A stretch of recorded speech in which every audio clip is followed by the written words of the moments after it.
again. Welcome everyone. Today, today is the 15th session of COVID-19 series, and the topic of today is interesting. That we are going to discuss what are we expecting from this COVID-19 pandemic from now onwards, and what are the lessons learned, especially for our public.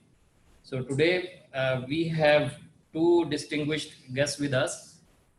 First, Dr. Ijaz Ahmed Khan, who is Associate Professor from the Department of Public Health, Health Services Academy. He is going to talk on, the new normal COVID-19. And this talk will be followed by Ms. Ruth Samuel. She is Manager Prevention and Infection Control in Shifa International. She will talk that together we can beat coronavirus. So over to Dr. Ijaz. Assalamu alaikum everyone. I can see 25 participants here. Yeah, thank you very much. So I can see today. Thank you very much all of you for attending this Shifa International. So I'm given today to talk new normal after COVID-19. This is the term which is very much in as a buzzword around nowadays, but it's a fact as well. So this is the usual disclosure where we declare our that we are number one is whatsoever by these presentations and these CME seminars. So this picture is self-explaining, showing the businesses which are going to open after the COVID-19 is over, as it's being old. We're talking about the new normal. So one definition that is given by the WHO director is that all the countries in the coming months will be looking towards how to live with the virus, and this is something which is the new normal. Seen that this COVID-19 that this has divided our life in before and after, and this is something which we are not an old normal that used to be like whenever we had.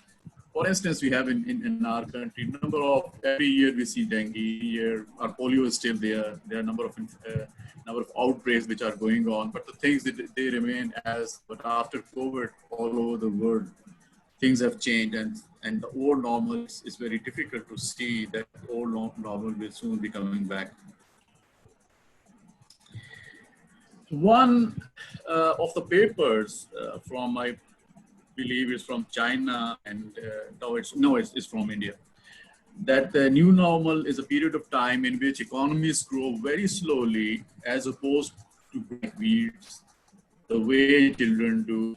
Profits are relatively static, in which the government plays a significant role in terms of deficits and regulations and economy, in which the consumer stops shopping until he drops and begins Japan to be a little glowish. The way the people they shop in Japan. So, and we have seen that in Pakistan as well. The Prime Minister, he was very much about the economy of the country, and then he went along virus, having smart lockdowns and trying not to put a country in difficult economic situations. And when we look at our from the country where the paper is, they have the economic loss, and also the cases are the third highest in the world at the moment. And luckily, and by the grace of Allah, we are far better off. And this credit goes to all the efforts by the health professional, the government officer, the government itself, and large. Nonetheless, there are issues which we find when you go into the common places, and we find people not wearing masks and distancing as required. So this is one which is from the Europolice, with the new normal, they give certain, this is an infographic, which gives certain instructions to the common person. There are places how you have to live with, you have to be very careful, you're most of the time on net, you are using plastic money, you have to watch out, you have to take care. So a lot of precautions, they have also come in. Lot of, I would say that certain fears has been brought in by the new normal as well. And the people have all those things in their minds. And we'll talk about what this is about the general community. It is about the general perceptions and in the general environment in which all of us live. But we also live in our healthcare settings as well. And there we face a number of other challenges, and there are opportunities and there are threats as well. And we'll talk about those opportunity and threats in coming slides. So old normal and the new normal.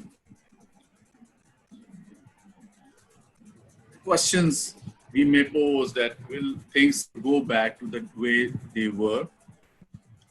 As we are doing now, that will become part of the new normal. Will the new normal sustain, or a new way will predetermine the new normal every time it hits? Okay, so this is new normal, you see. We have to depend upon Zoom and Google Meet and all those things, and everybody is using them. So this is also new normal. Certainly nobody likes to be disconnected while presenting, or the audience or the attendants, they become a bit disturbed when they get disconnected and can't see the slides and can't hear and can't listen to the presenter, but it's the new normal. So I think we have to cope with it. So about clinicians,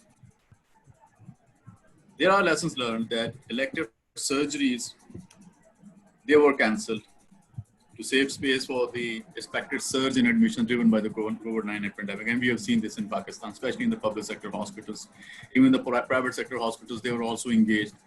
And we had the issue of bed surge capacity all over the country, of the ventilators and of the oxygen cylinders and the healthcare staff itself.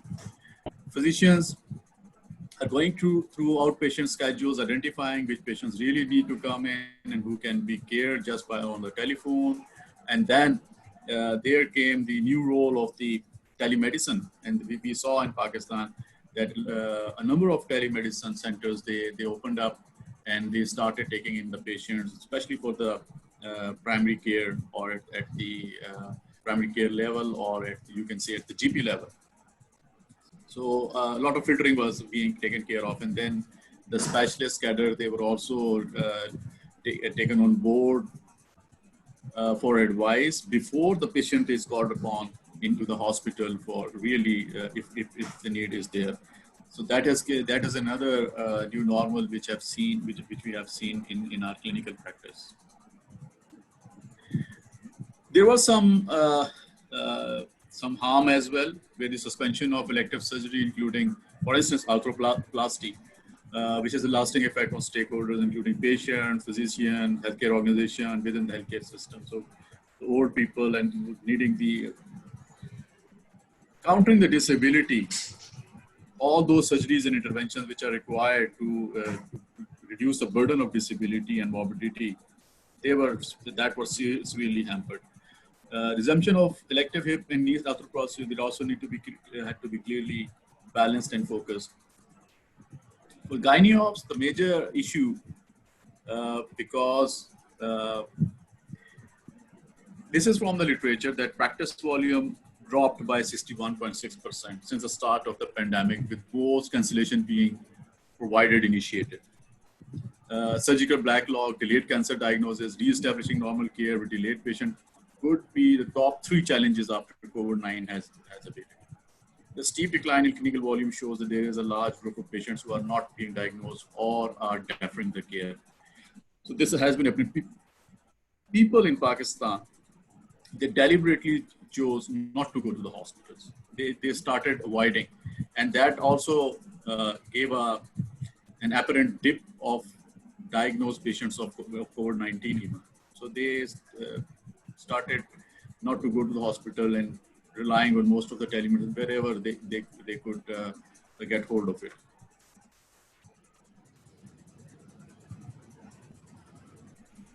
Now, with the a lot of pregnancies and expected births in pipeline, the new guidelines for maternal and child health, the COVID guidelines of maternal and child health all over the world, that resulted in disappointment for some women that when their choice of place of birth has been changed.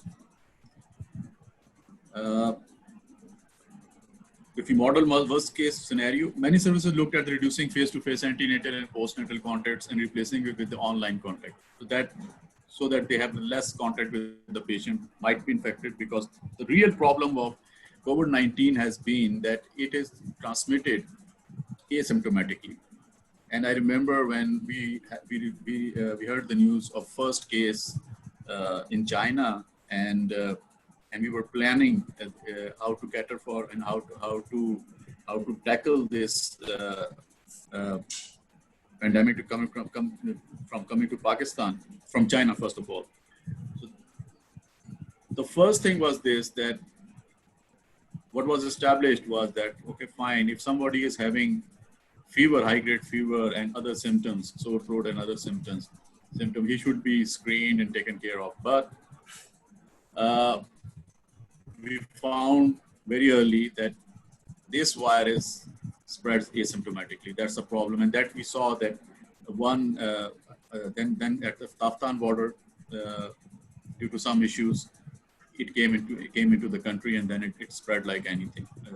So that was the thing that, and the clinicians themselves, whether they are doctors or nurses working in the healthcare setting, this is the foremost thing that they would like to avoid. In Pakistan, we can see that there were most of the deaths, they were of healthcare workers, and we lost very, very precious lives while serving the patients. This is something which every healthcare professional would wish for. It's a martyr's death. But the thing is this, that one also has to be very much careful so that he continues his services for the community and doesn't get ill or doesn't get and doesn't fall in a situation in which he is unable to help anyone else. Nursing care needs extreme precautions with the PPEs, because they have to be all the time with the patients, and protection to the caregivers as far as for the older patients. And it's a two-way. Then the older patients have been more vulnerable to the infection. Very less focus on the dental practices, where dentistry is generally classified in a very high risk category of aerosol production through many aerosol generating procedures. Now it's very difficult that what you could do to keep the dentist and the dental surgeon and the patient away from each other. It's very difficult. He or she has to come very close for dental procedures. So I think, what the literature says that from a dental industry perspective, equipment and product manufacturers and suppliers are building upon and further developing the industry's extremely close relationship and partnership with the dental profession in order to develop and implement new ways of thinking and new approaches, products, and techniques to protect patients and clinicians, focusing on a return to the more widespread provision of dentistry. We have seen the use of IT and artificial intelligence in different projects and different. There have been a significant number of projects, proposals submitted to the funding agencies, which floated the call for proposal for COVID-19 research and implementation research. So most of them, they were having the AI component in them. And similarly, industry, they have also come up with a lot of innovations. Even in Pakistan, I know a group of engineers, more than 100 engineers, they worked day and night to develop Pakistan's first ventilator. Recently, they have also, one group have developed the bloodless dialysis machine. It has given the opportunity even to the Pakistani engineers and doctors and health professionals and the hospital engineers to come up with innovative ideas. Someone innovated the stethoscope, which was a Foley catheter was used to lengthen to make it lengthy so that he could check the patient from a distance. That was an innovation given by the new normal. Similarly, a lot of other innovations have been done which have been proven effective. So this is an example of enhanced PPEs. Everybody, just to revive that. Surgical mask, gloves, face shield, gowns, gloves, double masking, double sheets, N95, N99. So a lot of PPEs being used. Even for instance, for general public, at the beginning, the WHO kept on saying that it's a droplet infection. There is no need of mask. If you are not symptomatic, there is no need of mask. But there was always a skeptical approach, and it was always people had in mind that it might have some aerosol kind of thing. It might spread by aerosols as well. So it might be airborne. So until now, there was not very convincing evidence. But as soon as the intervention, the non-pharmacological interventions were implemented in the communities, with social distancing, the face mask was the one which was started proving of some effectiveness. Korea used it, Czech Republic used it, Japan used it, New Zealand used it, despite even Morocco used it, despite the no evidence of mask in the beginning. But they contained the virus from the very beginning, and it was very good. Even Vietnam. So those were the countries which contained the virus in the very beginning. Immediately, they did the lockdown, and they used all these community interventions, and they had a very low mortality than the other countries. So face mask was one which also proved effective, in addition to using social distancing, hand washing, and other ways. So let's look at the public health research and preventive services. Research got shut down for ongoing usual research. Labs got closed. There were students who were studying doing the lab experiments. There were students who were in the field for their higher education, for PhDs, for DSCs.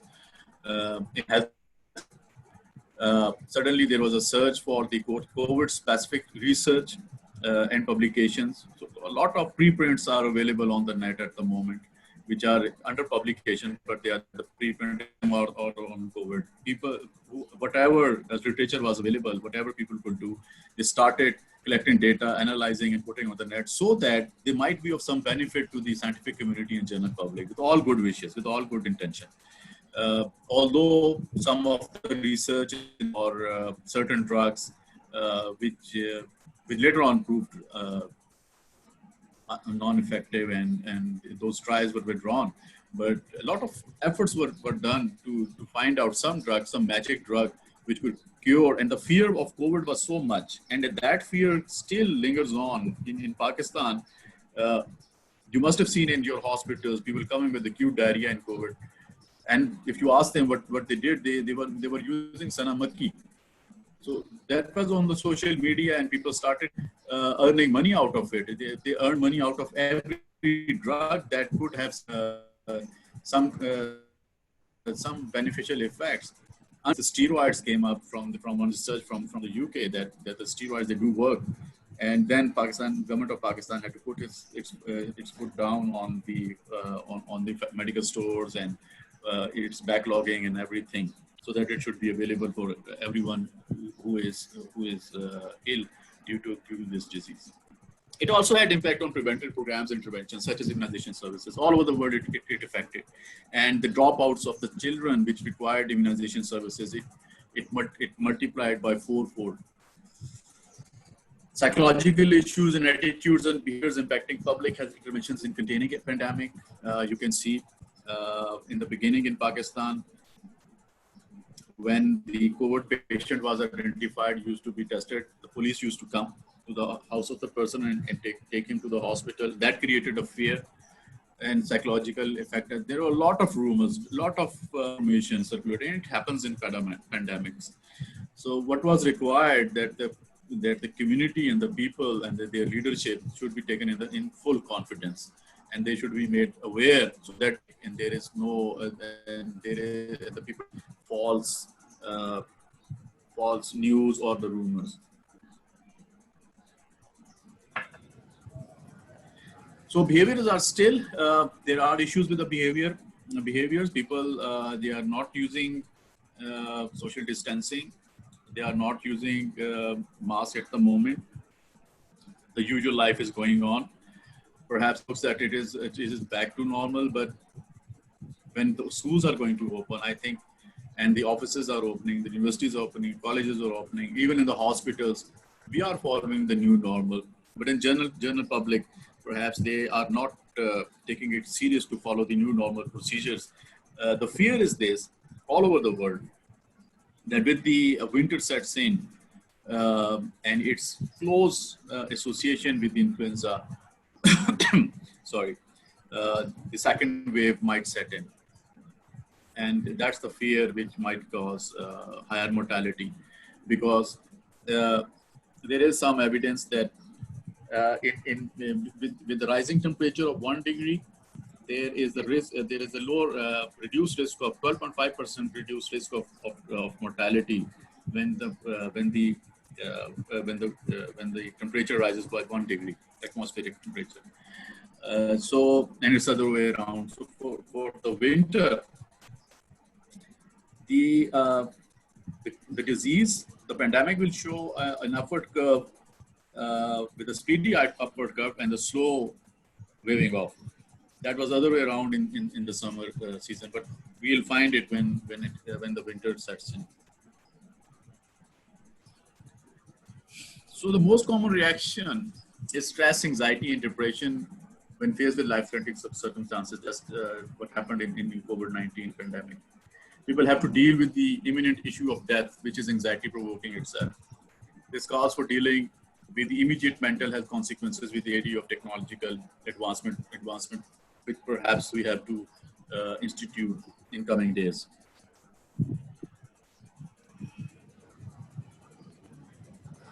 So how we used to prepare for pandemics need to be changed as well. It has to go beyond designing infection control measures, implementing early case detection and evidence-based treatments, and planning for rapid research response for vaccine developments. Mending and reinforcing the social fabric is paramount, as societies are only as their weakest threats.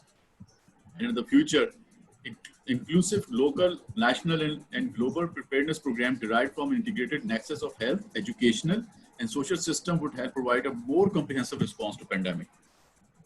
So before that, the health used to work in isolation to prepare for the pandemic. But the pandemic like this, the new normal for preparedness, for pandemic preparedness, is a combination of educational, social system, and the health system to be better prepared to respond to the pandemics. So for medical education and health academia, because you can see that from the picture, this is from one of our own publications, and we were also the ones who tried to model and see what will happen. So health academia, they came up with a lot of models, a lot of literature, how the virus will progress, what will happen, how should we deal with it. And it also gave rise to new shape of medical education. For Higher Education Commission, it closed the universities. They started asking for online teaching. Schools, the posh schools, I would say, they went on the online education. But the schools in the remote areas, in the semi-urban and rural areas, they were either shut off or they didn't have the fast internet. The students didn't have the gadgets. They couldn't go to the schools. Many students have dropped out, or they will be going to schools now after such a long break. So ill-prepared stop experiments where post-graduation research depend heavily on laboratory research and field research. It was also, when we look at the at the higher education, where all the ongoing activities were stopped, and all the research and field research that also was in inertia. So there are implications of continuing classes to the four elements of curriculum: goal, content, approach, and evaluation. So every country is presently implementing plans and procedures on how to contain the virus, and infection are still continually rising. In the educational context, to sustain and provide quality education despite lockdown and community quarantine, the new normal should be taken into consideration the planning and implementation of the new normal educational policy. So because in my own institute, when we are starting from the next week, we are starting the new classes. We have taken in the new batch, but we are prepared to and this is in the back of our mind, and also in the back of the mind of the students, that if some cases are seen or reported, or if the Higher Education Commission or the government says that, okay, fine, go back to the online content and stop coming to the universities and the colleges, because we are seeing outbreaks in colleges and universities. So then we have to immediately switch towards the online content. And perhaps this is the place where Shifa, Millet University, or my academy, or other big universities, they have to have new normal education policy in place for even for the medical colleges. There should be new normal education policy. But what will they do if the second wave hits? How they are going to manage it? We cannot afford dropouts of the students. We cannot afford.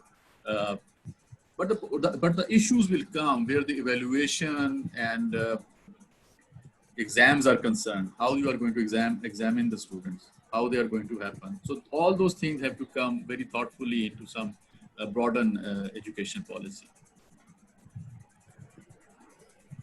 So this is the blending learning is of course available in the developed world, but for the countries who are developing, they have to innovate. They have to think about it. Not all the schools and establishments, they have those facilities, which of course the private medical colleges, public sector medical colleges, and universities can afford those systems, but smaller schools and the government sector schools, perhaps they cannot.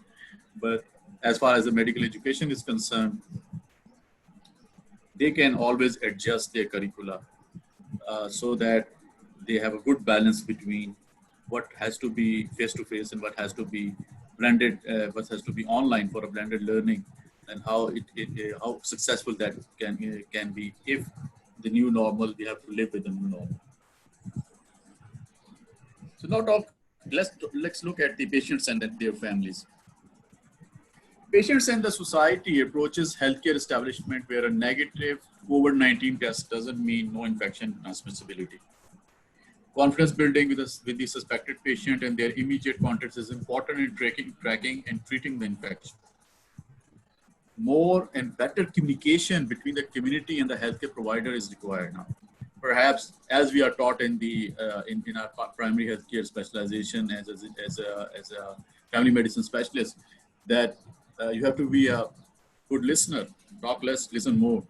But perhaps here we also have to introduce more talking as well, because we have to talk to the patients, we have to talk to the community, we have to tell them that how they have to cope, how they have to do. So there should be a good balance of talking and listening is required when we are dealing with our patients and their families in the new normal setting. So the way forward. This 2021 is going to come, then the 2022 is going to come. And Bill Gates says that 2020, it is going to perhaps end by 2021. This is his prediction. So what next? We will be still having new normal, or we are going to have the second wave hitting us. But COVID-19 brings a sense of hope as well.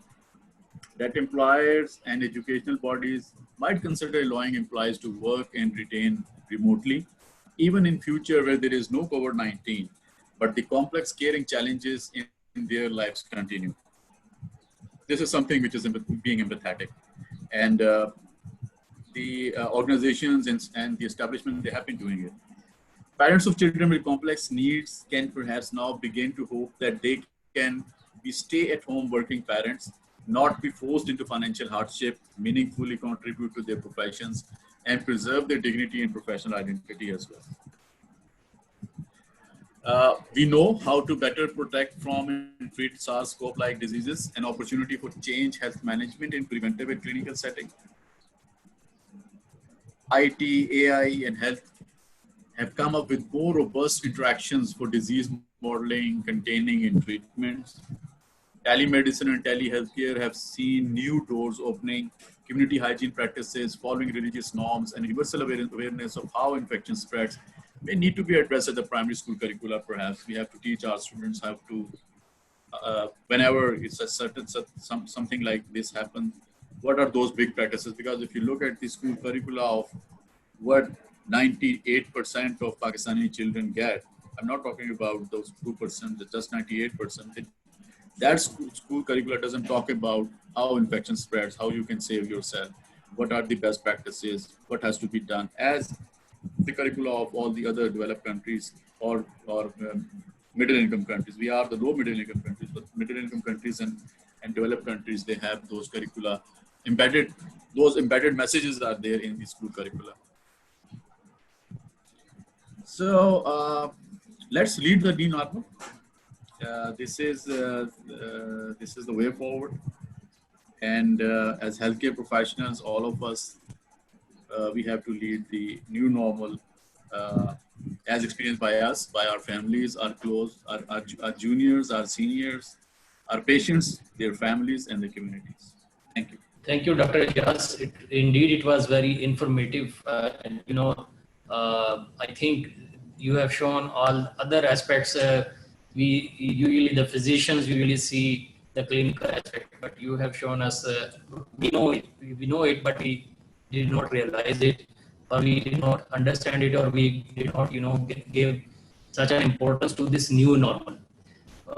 And my request to the audience, to the participants, please start writing down your questions to us. In the meantime, we move on to our next speaker, Ms. Ruth Samuel. She's going to talk on Together We Can Beat Coronavirus. Thank you very much. Assalamu alaikum once again to all of you. So the topic was given to me to talk for the general public.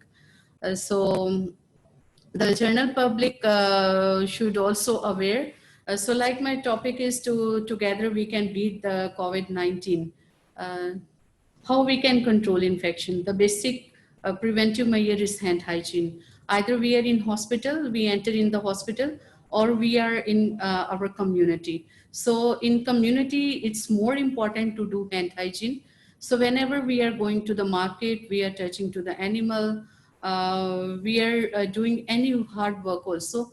So it needs to do hand hygiene. So hand hygiene is consists on two things, the hand washing and hand rub.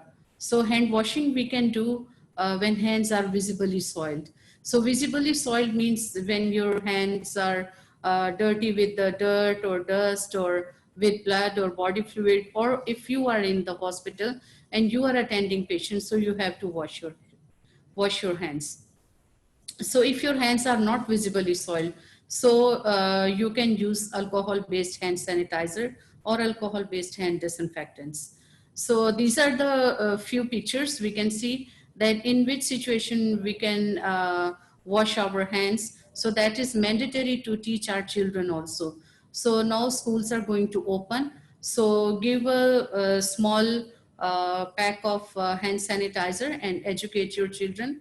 So whenever after playing, after eating, even in school, they have to wash their hands and they can use hand sanitizer also. So remember all these things also. So cold season is coming, then flu will start also. So whenever we will cough or sneeze, never cough or sneeze on your hands. Always use tissue, or if you cough or sneeze on your hand, so we have to wash our hand, or the better thing to use your forearm. So as it's shown in picture, the first one, we can cough or sneeze on our forearm like this. So after that, whatever tissue we are using, we have to put in the dustbin. What is the bin is with the lid. So put your all tissue or whatever you are using to blow your nose. It should go in the bin and close this lid. After that, we have to wash our hands, and then we can eat or we can do whatever we want to do. So these are the cough etiquettes, as I have told before. Cover your mouth and nose with a tissue when you sneeze or cough. So please never use this handkerchief or a piece of cloth, because whenever you will blow your nose, then you put it in your pocket. So you will keep this all infection in your pocket. So you are putting your hands again and again in pocket, and it's coming out, and you will touch other all things. So better to use tissue paper, and after that you can wash your hand and use your forearm. So one very common thing in our country is we are spitting wherever we find any place. So please don't spit on the floor, on the roads, on any area. Avoid spitting in open air. So because it can also generate aerosols, and it will also be a source of infection. So avoid spitting on roads or in open area. Avoid hand washing, handshaking also. Sorry, avoid handshake also. So the different types shown here. You can wave your hand, or you can put your hand on your heart, or these are the different pictures you can see over here.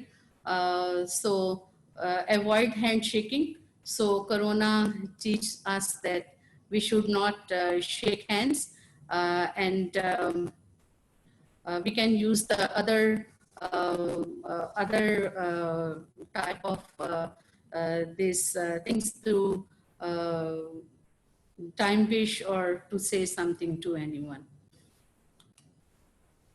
Maintain social distance. So don't sit all together on one place. Okay, if we are at home, we all family members are sitting and we want to take food. So we can sit all together, but keep distance between. Like if we are using dining tables, so we can keep our chairs on a small distance, at least 6 feet. And after that, we can take food. If you are going market, select time that market time is the people, that area is not so crowded. So always select and plan wherever you are going. So even in office meetings also, we can keep distance. In market also, select time, as I told before. In schools also, as government advised, we should follow the all SOPs or instructions, or during traveling also, even when we are using public transport.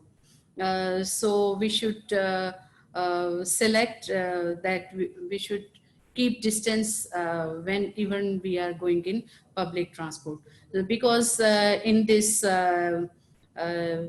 again this if corona will arise, most of the people, they are having the history of travel history. After that, they are getting, after travel history, they are getting this coronavirus. So better to, whenever you are using public transport, keep distance and don't shake hand the people who are sitting with you.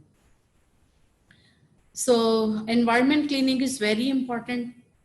If we will wash our hands and we will put mask, so the one thing, if we will miss to clean our environment, so even though we can get this disease also. So better to maintain cleaning in our house or in our school or wherever we are sitting in our offices. We have to maintain cleaning. The preferred solution is sodium hypochlorite. The dilution is already given in the guidelines. You can read and you can see how much we can, this sodium hypochlorite, how much we can dilute in water and how we can use this one. So even this practice also we can apply in our schools. The doorknobs are most common things are infected. So frequently doorknobs should be clean. The children should be, their classroom chairs, tables, this all things should be clean every day. So we can reduce the risk of infection. So thank you very much. And the message at the end is to follow all these preventive measures so we can all together, we can control this COVID-19. Or if only hospitals, they are working and they are making SOPs, it will not, it cannot be controlled. So better the people, our general public, our community should also follow the rules. The SOPs given to schools, they should follow this one and maintain cleaning also. The parents are advised to give sanitizer to their children before going to school. Thank you very much, Ms. Samuel. Okay, before going to the questions, may I ask to Dr. Ejaz that it's an observation and it's a fact that the countries who faced SARS earlier in 2003, those countries actually behaved much better, as you named the countries, so from the Southeast Asian region, Japan, and the Korea, Taiwan. These are the countries who faced SARS initially, and they behaved in more protected way as compared to the rest of the world. So from there we can learn that if we introduce these preventive measures right from the beginning, beginning of the life, for example, in our schools, in our preschools, in our syllabus, these infection control principles, if they are introduced in our syllabus as well as introduced into the community with the help of different social programs, we might be able to contain any other upcoming emerging infections, especially when the seasons of winter is setting in. And also we might be able to contain the second wave. So what's your take on this, Dr. Ejaz? Yes, thank you very much. Am I audible? Can you hear me? Yes, yeah, we can hear you. Okay. You are very right. You are very right. One example is of Korea. Korea, they set up a mobile application when this SARS hit them in 2002-3. So, and that they sustained their interventions what they did at that time, and those were very helpful when pandemic came to them in containing the pandemic. Having said that, countries like Morocco and Czech Republic and some other countries, for instance, Morocco didn't see SARS pandemic last time, but what they did, that they were vigilant enough, and they implemented the interventions which they could see could be of any usefulness, but they implemented it strongly. So it also helped them. But you are right that one aspect of taking stock of this new normal is this, that whatever we have done, we shouldn't forget our lessons learned. We should build upon them, and we should sustain our experiences. We should write those experiences. We should prepare our hospital and community preparedness plans and keep on practicing them, doing the drills of them. This is very important, that the things should remain alive in our minds, that it might come up again. For the second wave, it is expected in the literature. There are different theories about it. Let's see how it unfolds when the winter sets in. It might happen, might not happen, but more literature is on the side of that the second wave might happen. because in some of the countries it has come. There has been reintroduction of infection in Australia and New Zealand and other countries. So it can come to, because you see, Dr. Fauci of US Atlanta, CDC Atlanta, he has already said that not all the world has not seen the herd immunity yet. Not all the people, 90% people all around the world in every country have been infected. So the herd immunity won't be there until unless all the people, or at least 90% of the people, 85 to 90% of the inhabitant of a country are infected, having the mild symptoms or remain asymptomatic. The herd immunity is not going to be there, and there will be an immunity gap in which this virus will play. And there are cases coming up, especially in England and Italy, even in Iran, where the reinfection has happened to the ones who have recovered. So the concept is this, that as much as recovered you have in the community, then the wave goes down and the virus is contained. And the more the susceptibles are there, then the virus keep on circulating. But if those recovered, they start getting infected again, become susceptible again, then the second wave will be there. So indeed, it is very helpful, Dr. Ijaz. I want to extend my, comment on this, that, as we are seeing this new normal, what we clinicians have also observed, that there is a gradual acceptance to those, practices which were usually were ignored in the pre-COVID time. And I would like to ask Ms. Ruth on this, that what is her experience about acceptance of, standard infection control practices within Shifa Hospital? Has she observed any change in the behavior of acceptance of infection control practices among our, healthcare professionals? Yes, thank you. Thank you very much. Yes, there is a big change. As everybody knows, that to change behavior is a very difficult for everyone. So the best practice to control infection is the hand hygiene. So people, they are, of course, they are not in habit to wash their hands. But in coronavirus, I observed that the hand hygiene rate is higher or greater than before, and the infection rate, because of that, the infection rate goes down. And people, they are not used to use mask at the beginning. So because as I told before also, that our administration is very much committed to control infection or in epidemics also. So they provide everything, all PPEs to use it on appropriate time. So the healthcare workers should not get this COVID-19. So mask, people now, they are very careful and they are using. But even though sometimes some healthcare workers and even general public also, they are not using masks. So this is our request to everyone to use masks, especially when you are going to the market and that is an open area. Thank you, Ms. Ruth.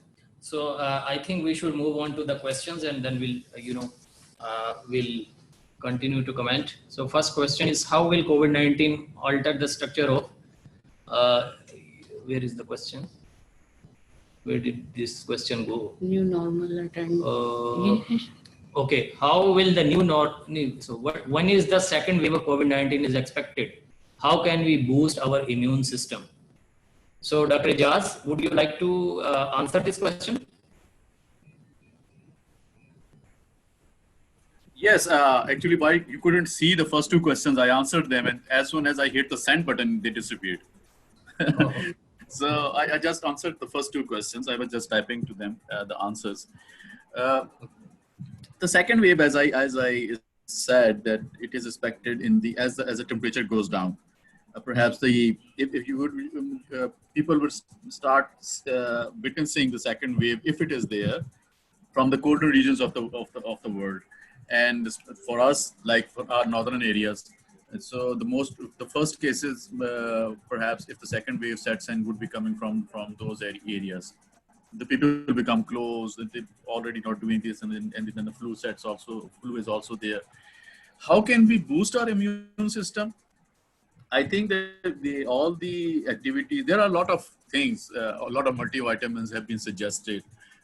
You can take zinc, vitamin C, you should have vitamin A and D, and then you have regular exercise, stop smoking, healthy eating, don't use all manufactured products, use all the organic things, good hydration, think positive, pray a lot, keep hygienic conditions.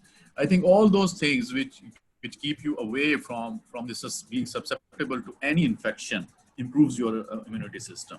And the most effective, along with the how you boost your immunity system, you also have to make sure that you keep these practices ongoing, having wearing masks in the public places, in your offices, keeping a reasonable distance. I have seen people not only shaking hands but also giving hugs to each other while they meet each other. So we still have to be very careful to have the physical contacts with the ones which you meet outside, which could be an asymptomatic case. So that has to be kept in mind. Okay, second question is, how will the new normal affect the individual behavior and household structures? So partially, perhaps I can comment upon, and then anybody from Ms. Ruth or Dr. Ejaz, that the individual behavior, what we have seen is, has changed a lot within these 6 months. Again, I would take the example of our, clinical setups where we used to, spend our most of the time just to, convince the attendants of the, patient that please don't, make rush here. You only one attendant policy should be there.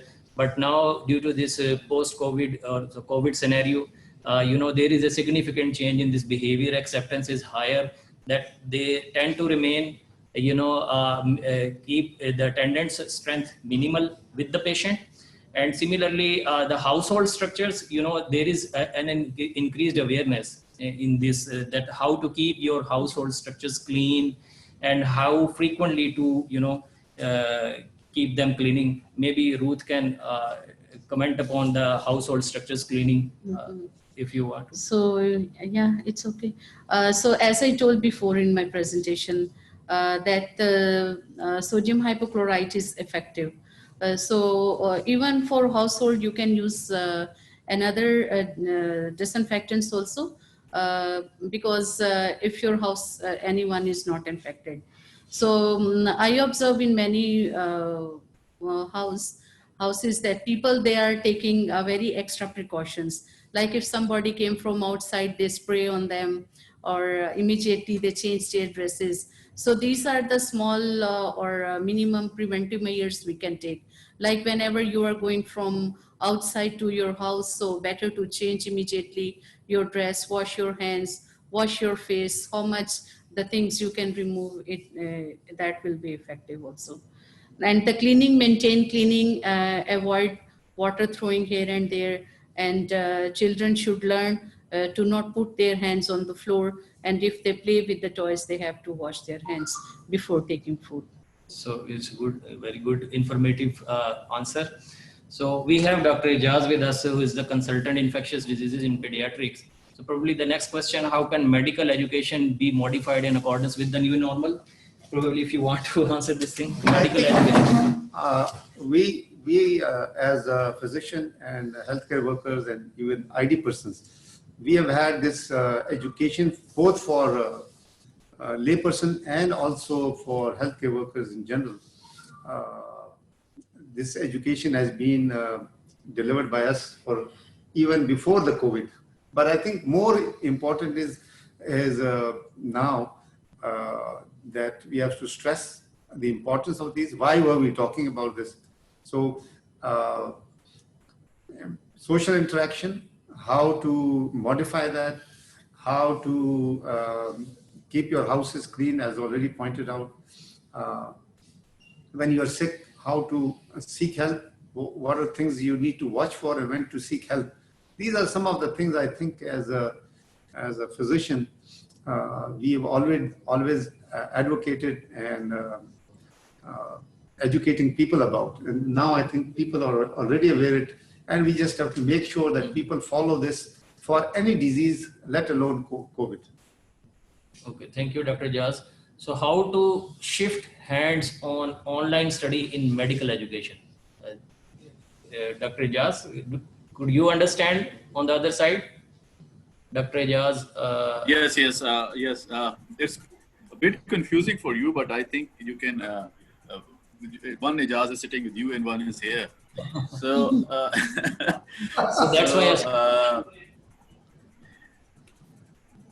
I think the question is perhaps how can medical education be modified? How to shift hands on an online study in medical education. So that can be it is difficult in medical education because they have the practical, they have to go to the labs, they have to go to the dissection as well, they have to go to the clinical settings, they have to see the patients. But when we talk about new normal, the new normal is also taking over by telemedicine and from distance diagnosing the patients. There are technologies as well now. So the medical education and the curriculum perhaps need to be improvised or innovated in a way that there are some one thing on one hand that can be all that part of curricula which can be shifted for online. That's a blended kind of thing with less number of having contacts, face-to-face contacts with a limited number of students, and that can be done as it is being done in the schools, that you can decrease the contents and increase the number of days with the less number of students and coming in contact and at a social distance with the social distancing measures in place. And the second is that whatever that can be taught as a didactic in the class, that can go on to the as a blended learning on the online content on the LMS. Further, for diagnosing and interviewing the patients and advising them and the treatments at the primary care level, that can be introduced into the curriculum. How the future doctors can take over those responsibilities, where they have to, in such conditions, in such conditions such as COVID has brought to us, how they can manage the patients, not becoming unnecessary coming in contact with them. So those things can be done. Thank you, Dr. Jaz. So next question is, when will the COVID-19 pandemic be over? So, so it's a common question in every webinar. So what we have seen is that everybody is, panic and is fearful that when we are going to get out of it. And as the crux of the Dr. Ijaz talk was that this is a new normal. We have probably we may have to modify our behavior. Live with it as well. Live with it as well. So let's see what will happen. Dr. Ijaz, would you want to comment upon, or we should move on the other side? Yeah, no, you are right, because the question itself has its answer. We don't know when it's going to end, so we have to live with it. And unless it ends, you have to practice all those measures. If you see in Pakistan, as soon as people came to know that fine, now हमने corona पे काबू पा लिया, as soon as they understood that corona पे काबू पा लिया, वो काबू से बाहर हो गए. Exactly. That shouldn't happen. That shouldn't happen. If you have achieved something, then you should be careful enough and sustain those practices unless it is fully eradicated. It is just like the way we play cricket. The Australian teams, when they play a 5 one-day matches series, they want to win all the 5 matches. If our team, in Pakistani team, if it wins 2 matches, they become relaxed. Fine, no problem. We can win 1 match and then it is fine. We win the series. It shouldn't be that attitude. So that should continue until and unless we have all the pandemic in control. And we must learn the lessons and document them and make certain practices in place for preparedness, so that whenever a pandemic hits, we are well prepared and we are ready to respond in a better way. as the other countries did, as you already have told about Korea and other countries. They have their lessons learned, they have their procedures and policies in place. When the pandemic hit them, they just initiated the process and they contained it. Okay. So the next question is, the prolonged use of mask harmful? So probably Miss Ruth, would you like to throw some light on it? Dr. Ijaz. Dr. Ijaz. I think people have raised this question because there are a lot of things circulating. You say, आप CO2 narcosis हो जाता है, ये होता है. लेकिन there is some maybe something to do with headaches ये वगैरह हो सकती हैं. बाकी harmful इस तरह नहीं है because people have been using it for like so long. So इसमें कोई ऐसे कोई serious कोई वो नहीं है, adverse event नहीं है. आपको एक वो तंगी सी होती है और आपकी breathing problem हो सकती है, especially people who have this claustrophobic बीमारी जिनको होती है, या अगर आपने ये prolonged use से लोगों के face पे वो जो बन जाते हैं निशान, तो इस तरह की चीजें हो सकती है. लेकिन I don't think कि ऐसे कोई adverse, I would not be saying this loudly कि ये बुरी चीज है. तो जो आप पढ़ते हैं सोशल मीडिया पे या खबरों में कि ये हो गया अगर आप करेंगे, और ये बहुत सी लोगों ने कहा कि लोग मर गए इससे, ये वगैरह. I think there is no truth about it. Yes. So probably I would like to comment on it as well, that wearing mask is an indication. If there is an indication that आपके surrounding में gathering है बहुत ज़्यादा, you are walking in a very close corridor in a market where you have to put on this mask. But this thing is not applicable if you are in an open space area like in park and there is nobody around, at least within 6 feet diameter. You can relax yourself. You can take a deep breathe in and out, and you can enjoy your environment. But having said this, if you feel the risk of getting infection due to crowdiness or due to closed spaces, you should wear this mask. So it's a adjustable thing. It's not that ये all and none law है कि भी आप ये से जरूर पहनेंगे. So people who recovered from COVID are free from getting disease again. So so I think we don't have answer to this yet. People have said that there is some limited immunity down the line. How much that immunity and how long does it last? What are the correlates of protection? We do not know yet. कि वैसी antibodies है cellular level पे probably both होंगे, जो किसकी इसी की वजह से वैक्सीन जो है उसी पे काम हो रहा है. तो कुछ है कि कुछ एक आध के केसेस आए हांगकांग से, जैसे एक पेशेंट को शायद 5 महीने बाद दोबारा सिम्टम हुए और PCR पॉजिटिव आ गया. That is the only one that we know जो कि डॉक्यूमेंटेड है. So there is possibility but less chance. तो we should not worry about this कि दोबारा होगा नहीं होगा. फिलहाल तो आप जो रिकवर कर गए तो वो उनको कुछ इम्यूनिटी हो सकती है, वो भी प्रॉब्ली शॉर्ट ड्यूरेशन के लिए. वैक्सीन से फिर इसके प्रॉब्ली पता चलेगा कि उनकी प्रोटेक्शन कैसी है, not the disease itself. So having said this, I would like to add that अगर आपने एक दफा disease हो गई है तो don't get relax yourself. You don't need to wear any protective clothing. These protective clothings are to prevent disease transmission through you as a carrier to another susceptible person. Na? But you are affected and you have been cured, but you can still become a carrier to transmit this virus to another person with the virtue of your hand or your body if you are not so much careful. Yeah. So I have antibodies. Am I immune? So again, the same question. I'm going to omit this thing. So great session, Dr. Ijaz and Dr. Ruth. Dr. Ijaz, I have a question on how we can best understand this new normal and look for opportunities from IT perspective. Dr. Ijaz from other side, IT related question. Yeah, thank you very much. I think it's a very good question. As I've already discussed, that the telemedicine and artificial intelligence is being applied in the COVID-19 scenario and dealing with the COVID-19. So IT has a great opportunity to IT and artificial intelligence, both the machine learning, especially for the machine learning. In Pakistan, the Higher Education Commission, they gave out a couple of calls asking for solutions. There is one Ignite corporate proposals by the Ministry of Science and Technology. They also asked for the IT solutions and machine learning solutions. Recently, the UNICEF, they have given out a huge call. It also carries weightage towards looking at the machine learning and IT in different infectious diseases and other diseases containment.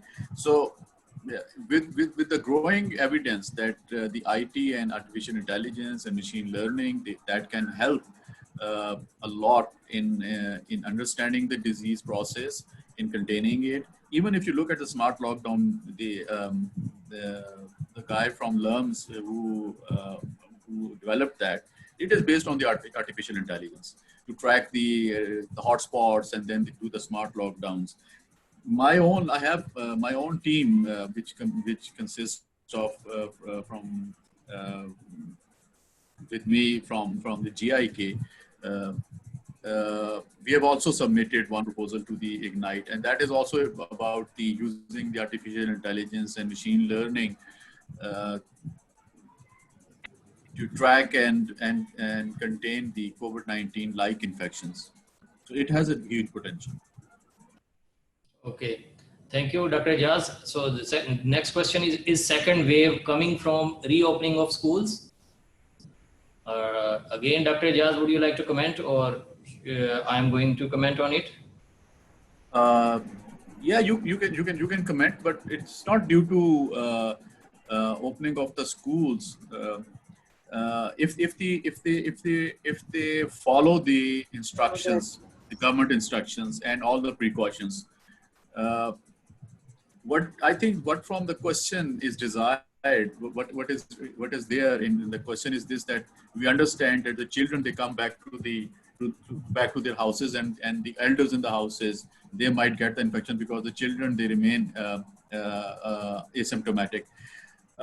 The new evidence from the US and other countries, it shows that the children from 9 years to 19 years, they are transmitting the infections just like elders.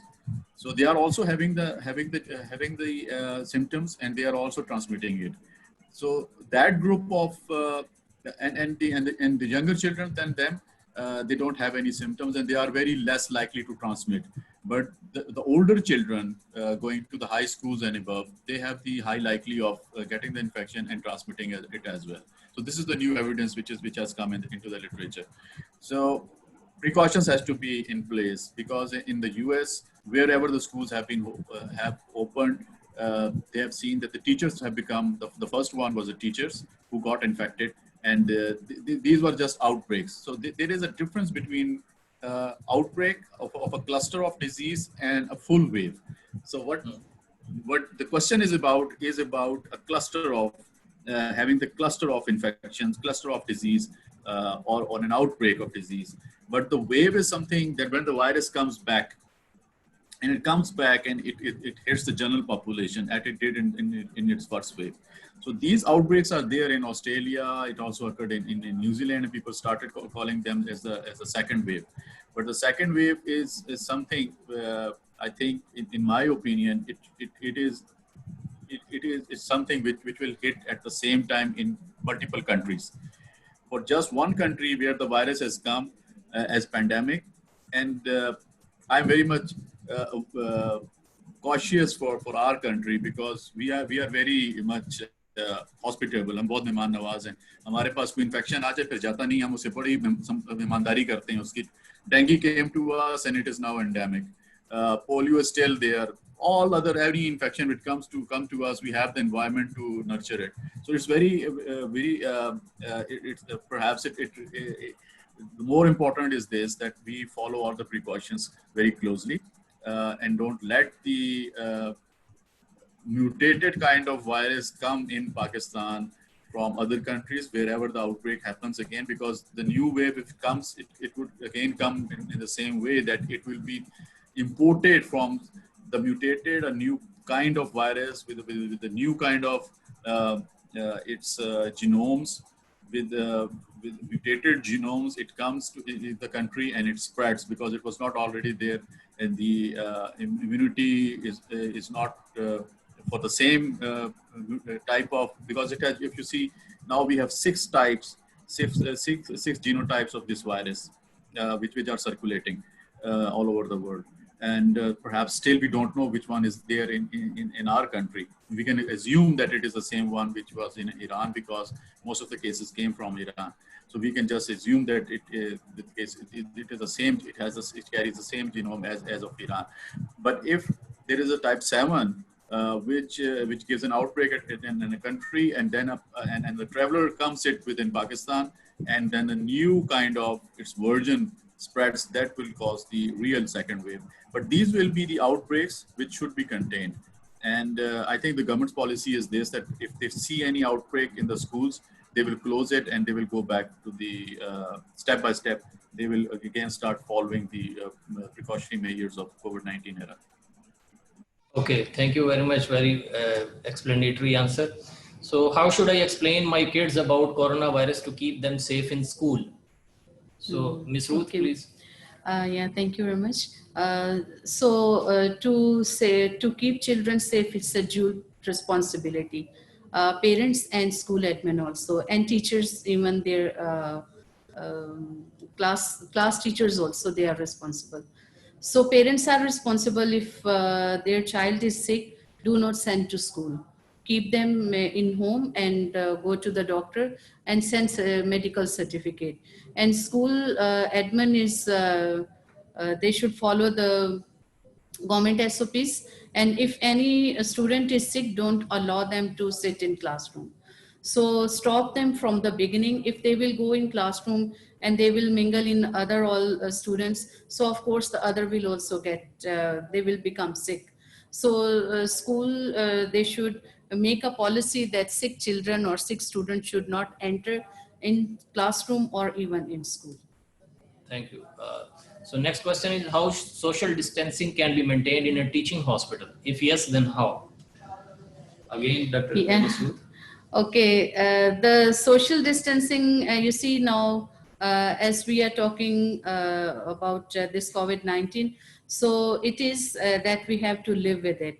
So if you're better to change your strategies, that how we can take your students or your or how you can live with social distancing. So the social distancing is to keep distance at least 6 feet. So if your students are going anywhere in a group, so make some change your strategies, so you can work on it, and your students should also not suffer. So basically, you can, that group can be in a smaller, Yeah. size, and you can divide in time. So minimization of the exposure, and if it is possible that you can take the audio visual aids, these things should be implemented to adjust or to counter for social distancing. If at all social distancing cannot be maintained, then personal protective equipment should be fully ensured. So Dr. Ejaz, there is a question for you. My question is from you, that why not we include the COVID-19 in our curriculum?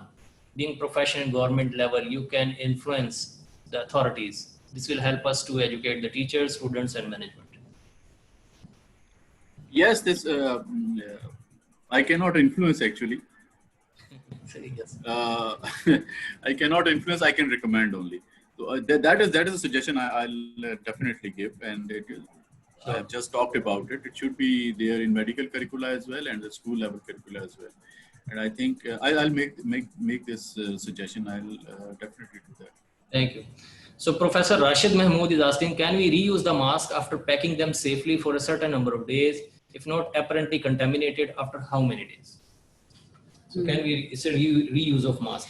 Yeah, the masks are with two types. One mask is called N95, and the one is surgical mask. So the surgical mask, we cannot use it again.